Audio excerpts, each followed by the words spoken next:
80 trabajadores de la salud contratados para la lucha contra el coronavirus fueron separados de hospitales del IES en Quito. La Defensoría del Pueblo solicitará a un juez la exhumación de los cadáveres que fueron enterrados en varios cementerios de Guayaquil durante los meses críticos de la pandemia. Con más de 20 impactos de bala, asesinaron a un hombre en el centro de Guayaquil. Una mujer que lo acompañaba también resultó herida. Ex asambleísta Daniel Mendoza revela cómo habría funcionado el reparto de cargos en la asamblea. Lo hizo en la versión anticipada que rindió ante el juez. Las noticias en Televistazo con Tania Tinoco y Denise Molina.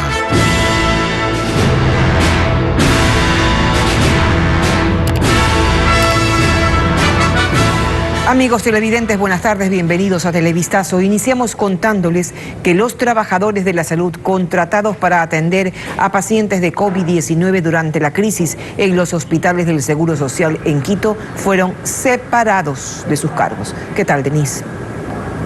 Hola Tania, amigos, bienvenidos. Los auxiliares de enfermería exigen que les dejen trabajar. Alex Ceballos estuvo en la protesta que organizaron los profesionales. Son alrededor de 80 trabajadores de la salud que desde abril ingresaron a laborar en los hospitales del Seguro Social de Quito. Manifiestan que fueron los encargados de cuidar a los pacientes COVID, pero que ahora están en la calle. Éramos héroes al comienzo, pero ahora nos botan como si nada. Estuvimos en primera línea trabajando ahí en plena pandemia y al final nos botaron como si nada.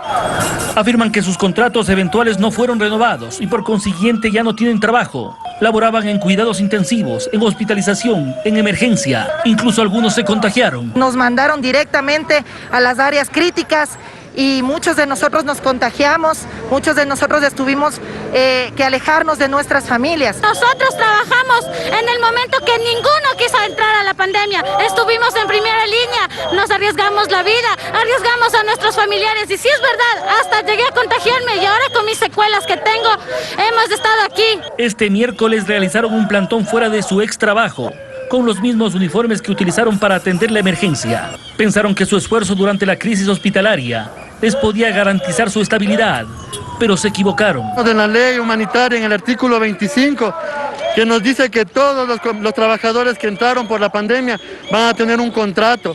Nos dijeron todo eso y ahora quedó todo en la nada. Los representantes del Hospital Carlos Andrade Marín del IES observaron la protesta de los trabajadores de la salud despedidos. Sin embargo, no se pronunciaron.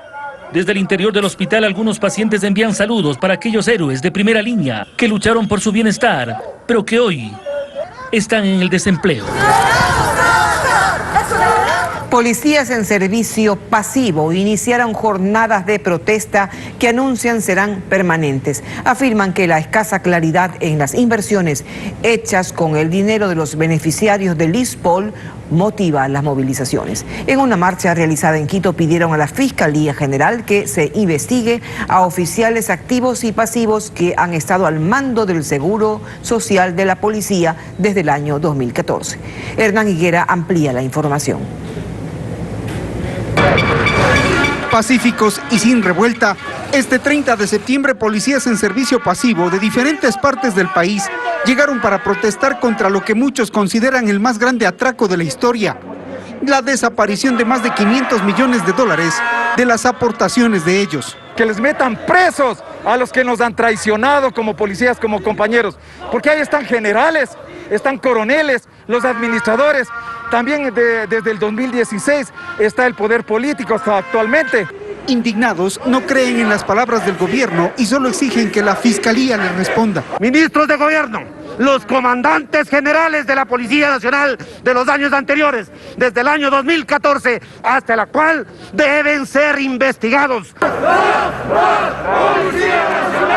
Llegaron hasta las dependencias de la Fiscalía General a pedir que se vincule a altos oficiales y personal de administración del Instituto de Seguridad Social de la Policía, porque no conciben que a la institución llamada a dar seguridad le hayan robado en dudosas inversiones con escasas garantías. los que nos sentimos indignados que se hayan llevado la plata de los compañeros, de los que hemos servido 25, 30, 36 años a la institución. Y eso no lo vamos a permitir. En las afueras del edificio, personal activo los estuvo esperando, apostados para solamente escuchar la protesta de sus compañeros que demandan pronunciamientos y acciones de la justicia. La Defensoría del Pueblo solicitará a un juez la exhumación de los cadáveres sepultados en los cementerios de Guayaquil durante los meses de marzo y abril para la búsqueda de los cuerpos que se extraviaron. Según cifras de este organismo, 41 personas no han podido encontrar los restos de sus familiares. Bessie Granja tiene los detalles. Durante 6 meses, Jenny Vargas ha recorrido desesperadamente hospitales y morgues para hallar a su esposo Próspero Guevara Jaramillo, de 56 años, quien falleció en el hospital IES de Los Ceibos, en Guayaquil, víctima de COVID-19 el pasado 29 de marzo. Es un dolor tan grande que no se lo deseamos a nadie. Es suficiente con haberlos perdido y saber que no aparecen, saber que no sabemos dónde están, cuándo aparecerán. Jenny es una de las 41 personas cuyos familiares no aparecen, según cifras de la Defensoría del Pueblo en Guayaquil. Esto a pesar de haber sido sometidos a pruebas de ADN y otros métodos de reconocimiento, como Lupe Hualpa, quien busca a su hermano Ronald David, quien tenía 34 años. Y murió en el hospital Teodoro Maldonado Carbo del IES por coronavirus. No tenía hijos, pero cuidaba de mi mamá, que era una persona en la tercera edad, que hace 4 años perdimos a mi papá. Las autoridades de la Defensoría del Pueblo solicitarán a un juez la exhumación de los cadáveres que fueron enterrados en varios cementerios de Guayaquil para la búsqueda de los desaparecidos. Así lo confirmó Zaida Rovira, vicedefensora del pueblo. Eso es lo que vamos a pedir, que se den las certezas desde, si es necesario, desde la exhumación generalizada de los cuerpos que fueron sepultados en aquellas fechas. Es el único camino para que haya cierto nivel de certeza. La autoridad prevé que la exhumación de los cadáveres se realice a aquellos que fueron enterrados entre los meses de marzo y abril, los más críticos de la pandemia. No obstante, enfatiza que la búsqueda de los desaparecidos es muy compleja, pues muchos de los cuerpos fueron incinerados. Anoche, el centro de Guayaquil fue escenario de una nueva muerte violenta bajo la modalidad de sicariato. La víctima fue un hombre que fue acribillado con cerca de 20 disparos mientras comía en un local. Producto de la balacera, una mujer también resultó herida. María Gabriela Carpio nos cuenta los detalles. Este video de seguridad grabó el violento ataque. En las imágenes se ve cuando 3 sujetos armados caminan por la vereda en dirección a un puesto de comida ubicado en los exteriores de una salsoteca. Al identificar a su víctima, los 3 criminales le disparan en al menos 20 ocasiones, causándole la muerte de inmediato. Ocurrió la noche de este martes en las calles 6 de marzo y Gómez Rendón, en el centro de Guayaquil. Son personas que se movilizaban a pie. Presumimos nosotros que no más de unos 30, 40 metros de la escena ya podrían haber abordado un vehículo.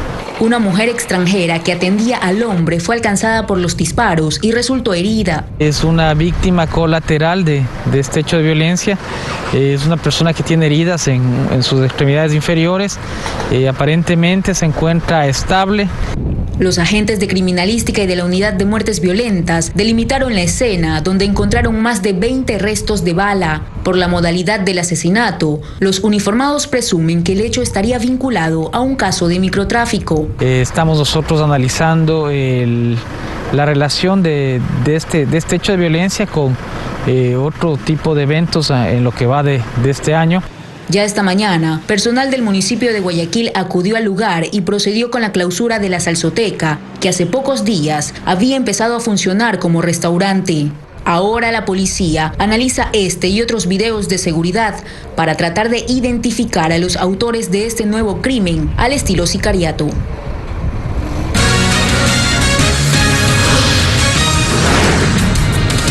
Vamos a la pausa y al regresar, en su testimonio anticipado, Daniel Mendoza detalló cómo funcionaba la red de reparto en la asamblea. Les tendremos parte de su declaración.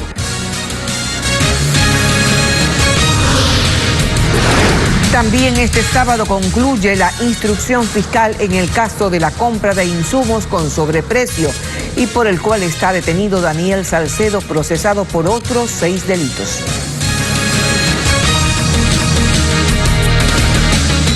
Seguimos con más información. El modus operandi en la Asamblea es el reparto, según el exasambleísta Daniel Mendoza, detenido e investigado por delincuencia organizada en la fallida construcción del Hospital de Pedernales. En su testimonio anticipado en la Corte Nacional de Justicia, además de confirmar el pago de coimas, reveló cómo operan los legisladores para gestionar cargos públicos y beneficios económicos. Paul Romero con el informe.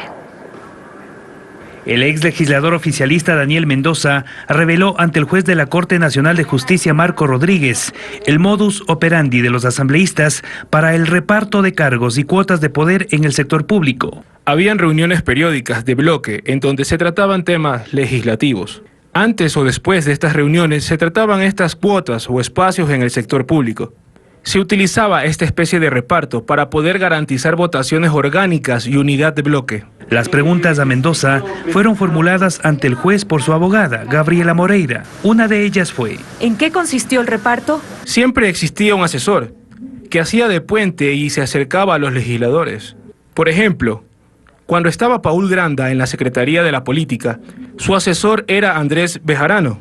Cuando estaba de ministra María Paula Romo, siempre se encargó de este trabajo Fausto Holguín.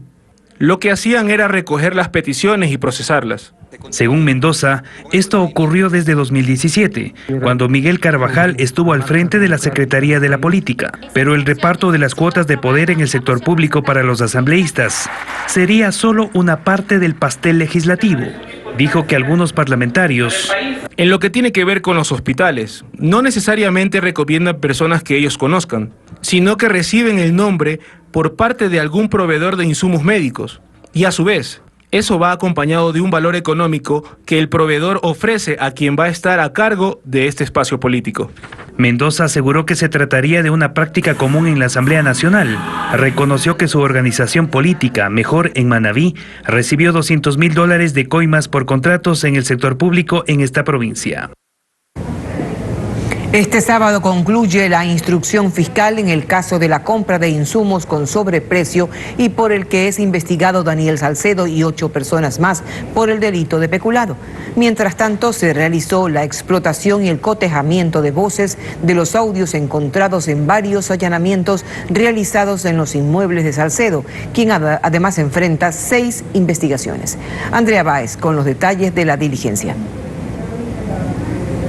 En la Unidad de Criminalística de la Policía Nacional y de manera simultánea y reservada, en Quito y Guayaquil se realizó la diligencia de cotejamiento de voces en cuanto a los audios que fueron obtenidos durante los allanamientos que se hicieron a las oficinas de Daniel Salcedo para la investigación en el delito de peculado por la supuesta adquisición de insumos médicos con posible sobreprecio en el hospital del IES Teodoro Maldonado en Guayaquil.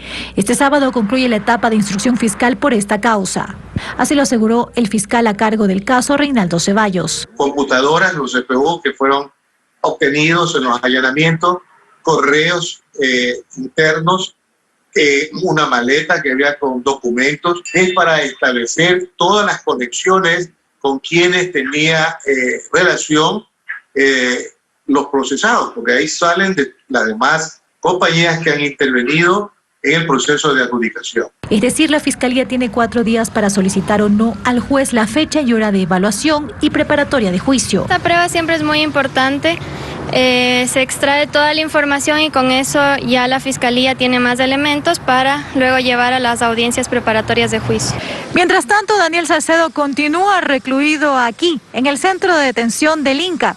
Según las autoridades penitenciarias, ya no se encuentra en aislamiento, pero tampoco ha sido trasladado a un pabellón con los demás internos, sino a una celda donde se le ha redoblado la seguridad con guías penitenciarios. Este lugar tiene circuito cerrado de televisión y cuenta con resguardo policial. Actualmente, Daniel Salcedo enfrenta 7 procesos legales: fraude procesal, asociación ilícita, peculado y lavado de activos. Además, investigaciones previas por falsificación y uso doloso de documentos, suplantación de identidad y delincuencia organizada. El tema de la asignación de frecuencias de radio en el país ha sido tratado en la Comisión Interamericana de los Derechos Humanos. Edison Lanza, relator para la libertad de prensa, critica el proceso de concesión. Dijo que si el régimen no evita la concentración, podría ser objeto de demandas en el exterior, como nos informa Francisco Garcés. Al relator especial de la libertad de expresión de la CIDH le preocupa que el actual concurso de frecuencias de radio que impulsa el gobierno permita la concentración de frecuencias. Habría empresarios que ya tienen frecuencias que por el límite de la concentración no podrían presentarse a otros concursos y lo estarían haciendo a través de testaferros, en fin, sociedades anónimas donde en apariencia no están, pero en la realidad sí están, ¿no? Lanza ve con preocupación que el gobierno, a través del Ministerio de Telecomunicaciones y la Arcotel, hayan decidido no ejercer sus facultades de control y hayan anunciado que se revisará la concentración de frecuencias, pero después de que éstas se hayan entregado. A priori me parece que quita garantías para la democracia el hecho de que se retiren las garantías del proceso administrativo para que se revise si la documentación que se presenta alegando de que no se tiene otra frecuencia, por ejemplo, o las garantías que tiene la persona para montar el proyecto de comunicación o cuáles son sus proyectos de comunicación, me parece que debería revisarse antes. Una vez que se asigna la frecuencia, todos sabemos, va a ser muy difícil que el Estado vuelva para atrás, sin el riesgo además o corriendo el riesgo de sufrir juicios, etcétera, ¿no? Y advirtió que si nuevamente se cometen las irregularidades advertidas por la Contraloría y que llevaron a la anulación del concurso de frecuencias del 2016, podría traer consecuencias al Estado. Esto es, si luego efectivamente una persona que no podía concursar concursó y se le asignó una frecuencia por encima de los límites de la ley, pues bueno, habrá otros que dirán o que podrán impugnar esto ante los órganos nacionales e internacionales porque se viola el principio de pluralismo y de no concentración de los medios. Lanza recordó que el tema de la asignación de frecuencias a los medios es vital para la democracia y por tanto debe manejarse con transparencia. Actualmente el concurso de asignación de frecuencias de radio FM está en su segunda etapa y a mediados del próximo mes se empezará a conocer a los beneficiarios de las primeras frecuencias. Más adelante en Televistazo, un juez ordenó al Ministerio de Economía y Finanzas que en un plazo de 72 horas pague $30 millones al municipio de Guayaquil por concepto de devolución del IVA. Seguimos informando. Un juez, a través de una sentencia, ordenó al Ministerio de Economía y Finanzas que en un plazo de 72 horas pague $30 millones al municipio de Guayaquil. Diego Cuenca nos informa que ese monto corresponde a la devolución del IVA que el gobierno central le debe al Cabildo porteño desde septiembre de 2019. Desde su despacho, la alcaldesa de Guayaquil, Cintia Viteri, celebró que la ciudad volvió a ganar la demanda constitucional que obliga al gobierno central a devolver el impuesto al valor agregado IVA. Nosotros volvimos a presentar ante el mismo juez constitucional una nueva petición, dentro de la misma causa, diciéndole, señores, se volvieron a atrasar. Ahora no nos pagan desde septiembre del año pasado, abril, si mal no recuerdo, que suman $30 millones. El juez resolvió y dijo, señores, Ministerio de Finanzas, páguenle, están obligados por esta acción constitucional ganada a pagarles y cumplir permanentemente con el pago del IVA. Así, esos $30 millones deberán ser cancelados por el Ministerio de Finanzas en 72 horas, plazo que empezó a correr ese lunes, cuando esa cartera de Estado fue notificada. Es decir, que la transacción deberá efectuarse hasta este jueves. Esta sentencia crea un precedente para los 221 municipios del país, que también buscan que el gobierno les devuelva lo que les corresponda por ese impuesto. Así lo dijo Edson Alvarado, presidente regional de la Asociación de Municipalidades del Ecuador. Veo que aquí en Guayaquil sí aceptan con una acción de protección, ordenan, combinan algo al ministro de Finanzas y en Daule dice un juez que no es competente. Entonces, para que ustedes vean cómo está la justicia. Buscamos respuestas del Ministerio de Economía y Finanzas para conocer cuándo devolverán el IVA a Guayaquil, pero hasta el cierre de este informe no hubo un pronunciamiento. Si esta institución incumple el pago, la sanción podría ser la destitución de sus titulares. 45 niños de 2 colegios de Quito ingresaron presencialmente a clases. El retorno fue voluntario y es parte del plan piloto de regreso a las aulas. Carla Delgado nos explica que se cumplieron con todas las medidas de bioseguridad. Son los primeros niños que en el país hoy ingresaron presencialmente a clases. Conservando la distancia y con estrictas medidas de bioseguridad, los alumnos del Colegio SEC de Quito inauguraron el año lectivo. Aunque son pequeños, los preescolares han entendido mejor que muchos adultos que en tiempo de pandemia la mejor medida preventiva es conservar la distancia y no dejar de lado la mascarilla. Este colegio, al igual que 2 más en Quito, fueron los únicos en recibir la aprobación del Comité de Operaciones de Emergencia Nacional COE para implementar sus planes pilotos. El retorno fue voluntario, por lo que en esta institución 25 niños de entre 3 y 5 años volvieron a las aulas. Así lo explica la directora del plantel, Nelly Varela. Por ejemplo, nosotros hemos puesto en el preescolar, dentro del preescolar, pues hay espacios para lavarse las manos sin tener que salir fuera y que no estar teniendo que poner continuamente alcohol. Hemos puesto en todas las áreas verdes mesas, pues para que se puedan hacer todas las clases que sean posibles al aire libre. El viceministro de Educación, Andrés Chiriboga, recorrió las instalaciones para constatar que se cumpla con los protocolos requeridos por la emergencia sanitaria.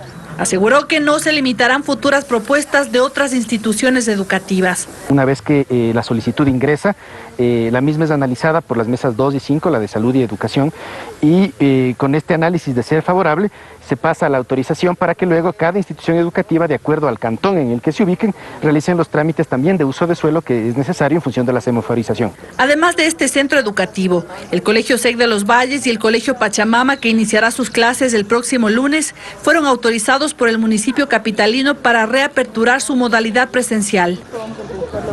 Hoy, ex policías y militares investigados por el caso 30S recordaron la lamentable jornada de hace 10 años y con un plantón rindieron un homenaje a los caídos.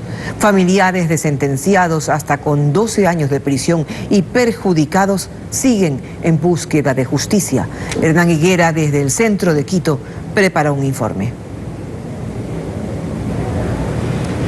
Así es, muy buenas tardes. Un día de triste recordación sin duda para todo el país. Hoy con la colocación de ofrendas florales en la Plaza Simón Bolívar en el centro de Quito, algunos familiares, ex policías, ex militares, acusados en el polémico caso del 30S por magnicidio, por secuestro y por rebelión, participaron de una jornada de recordación y aprovecharon el momento para solicitar a la función judicial actúe con justicia. 10 años después, se sigue solicitando aquello. En la retina del Ecuador y el mundo entero aún queda ese mal recuerdo de aquella jornada que marcó un antes y un después para miles de ecuatorianos. Una década después del 30 de septiembre del 2010, siguen las mismas preguntas sin respuesta. ¿Quién ordenó, mandó y dispuso que se haga la incursión en el hospital de la policía? Ahí hay un delito de lesa humanidad. Y nadie ha resultado responsable por los muertos y heridos en el ataque en una zona hospitalaria. Políticamente se han buscado culpables de un supuesto magnicidio y hay hasta detenidos. Muchos de ellos hoy dicen haber sido injustamente juzgados. Que este tormento todavía sigue para nosotros como familiares. Es una cosa tan dura, como madre en especial. Creo que toda madre que ve a su hijo tras las rejas es algo tan duro. Por esa razón nosotros no hemos dejado de luchar. 10 años han pasado y queda una enorme deuda judicial de acciones y omisiones de jueces y fiscales que le deben respuestas al Ecuador. Jueces timoratos que no cumplen lo que dice la Constitución, simplemente cuidan el puesto. Hasta el momento se han presentado 188 demandas y juicios contra policías y militares. De ellos, 38 están por resolverse. 6 cumplen sentencias de hasta 12 años por magnicidio. Y en cada caso los patrones se repiten. El 30 de septiembre sin duda alguna marcó un antes y un después. Y 10 años más tarde seguimos preguntándonos lo mismo, porque hay muchos casos que siguen sin resolver y preguntas que siguen flotando en el ambiente. Hasta aquí nuestro informe. Gracias, Hernán, por esa información. En otro tema, pescadores y armadores de embarcaciones de varias provincias solicitan que se declare la emergencia para el sector a escala nacional por las pérdidas debido a la baja productividad y a los constantes asaltos en alta mar.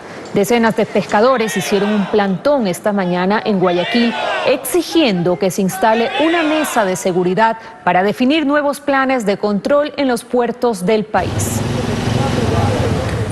Después del asalto frustrado a una mujer en el sector de La Garzota, en el norte de Guayaquil, la Policía Nacional detuvo a 2 sujetos que estarían implicados en el enfrentamiento a tiros con los uniformados. José Carlos Alvarado nos trae más detalles. En menos de 24 horas ya hay resultados tras la investigación que la policía inició por el asalto frustrado ocurrido ayer en el sector de La Garzota, en el norte de Guayaquil. 2 jóvenes, uno de 19 y otro de 24 años, fueron detenidos en el suburbio de la ciudad. Según las autoridades, iban a bordo de la moto que abordó a una mujer al salir de una agencia bancaria. Un intento de robo que terminó en un cruce de balas con la policía. El general Víctor Arauz dio más detalles sobre estas aprehensiones. Estamos determinando si pertenece a una organización delictiva que se dedique a esta modalidad y que la reacción oportuna e inmediata por parte de la Policía Nacional. Luego de la aprehensión de 2 personas que estarían relacionados al asalto frustrado aquí en La Garzota, la Policía Nacional espera recabar más información y dar con el paradero de otros individuos que estarían relacionados a este hecho. Francisco Hernández, jefe zonal de la DINASET, relató que se retuvo una furgoneta abandonada en la que presuntamente se movilizaban otras 3 personas para cometer este asalto al estilo sacapintas. Sin embargo, las operaciones todavía siguen en territorio para proceder a la captura no solamente de estas 2 personas, sino del tercer participante que estaría conduciendo lo que es la furgoneta. Inicialmente la policía investiga este acto como tentativa de asesinato. El uniformado que resultó herido sufrió una fractura en una de sus piernas y permanece en condición estable. Seguimos informando esta mañana. Varios sectores de Guayaquil y otras ciudades del país reportaron una suspensión del servicio de energía eléctrica. En un comunicado, la Corporación Eléctrica de Ecuador, CELEC EP, informó que hoy a las 10:47 se registró un evento en el Sistema Nacional de Transmisión, lo que ocasionó que se disparen varias protecciones y provocó la desconexión parcial del suministro de energía eléctrica en varios sectores del país. Aunque el servicio se restableció en la mayoría de las zonas afectadas, después de una hora, usuarios en redes sociales expresaban su malestar por este corte, que en algunos casos afectó la modalidad de teletrabajo y las clases virtuales. Su creación, Mafalda, se quedará siempre con nosotros. De acuerdo, hasta siempre, Aquino. Nos encontraremos aquí en Ecoavisa otra vez a las 19 horas con Televistazo Estelar.